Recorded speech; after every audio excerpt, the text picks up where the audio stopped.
Hi, it's Janine Turner, and welcome to day 12 of Front Porch Philosophy. Let's go retro, shall we? Okay, you know what's next if you've been watching. Let's take a deep breath. Let's take a deep breath. Let's take a deep breath, shall we? We don't have any of this anymore.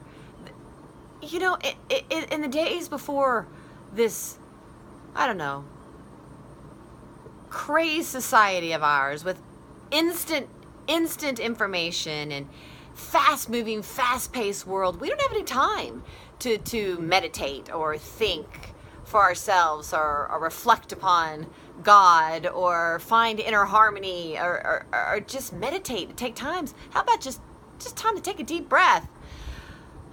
So I think there's something so powerful about a deep breath. Anyway, hi, I'm Janine Turner. I'm not a professional philosopher, but that doesn't mean you and I cannot philosophize, does it? I love this book by Samuel Stumpf. I wonder if I'm not being paid to promote it. Socrates to Sartre.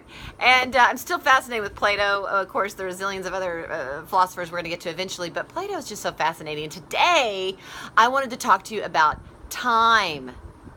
Time. You know, that question of time. And you know how in the Bible it talks about the fact that well, C.S. Lewis talks about this a lot too, but that eternal and the belief that we have as Christians, at least, that there is no time in heaven, that there is no time. And interestingly, Plato talks about this. I wanted to share this with you. That's why I love Plato so much. Okay, here we go.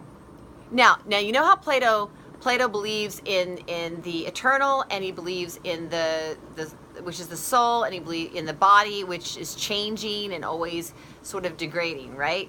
But the soul is, and he uses different words like forms and things of that nature. But that's where everything really is, and that's everything that we think or see comes from the eternal, from God, from forms is how he sees it, and that phenomena is where actually things appear. And when things appear, you with me? When things appear, that's when time starts.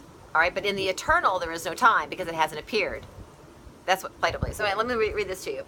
Fine, this is from Samuel Stone. Finally, there is the question about time. According to Plato, time comes to be only after phenomena are produced. That means appearances. Not until there are things as we know them, that's all we know, right? As imperfect and changing, because we are imperfect and we are changing, can there be time. Okay. Until then, by definition, whatever is eternal. So everything else that is a being that's in the forms, which is in heaven, so to speak, or with God, that's what is, and that's eternal. The very meaning of time is change. And therefore, in the absence of change, there could be no time. Did you follow that? So in the eternal, heaven, with God, forms, being, however you want to put it, eternal, there is no change because there's no form. And so they haven't appeared. And when you appear and you have form, that's when time starts, and that's when the imperfect starts. But with the perfect, with the being, with God, right, it's eternal. So there is no time. So time only happens when we become these perishable bodies that change, and always are imperfect and always sort of degrade. That's when we have time. But in the essence of the soul and of the being, there is no time. You following that? It's kind of cool to think about, isn't it?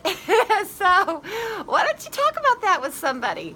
Talk about time and the essence of time. And it's only because things change. And that goes back to Heraclitus, another philosopher I love, who was a great inspiration for our founding fathers. But Heraclitus was before the sophist and before Socrates, but he believed in change. Everything is always changing. And so Plato follows through on that.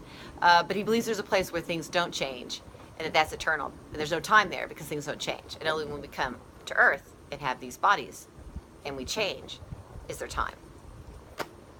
Thought-provoking, isn't it? So go philosophize with someone. Turn off the news. Turn off the alerts. Take a deep breath. and have some fun philosophizing. All right, it's Janine Turner. I'll see you tomorrow for day 13 of Front Porch Philosophy.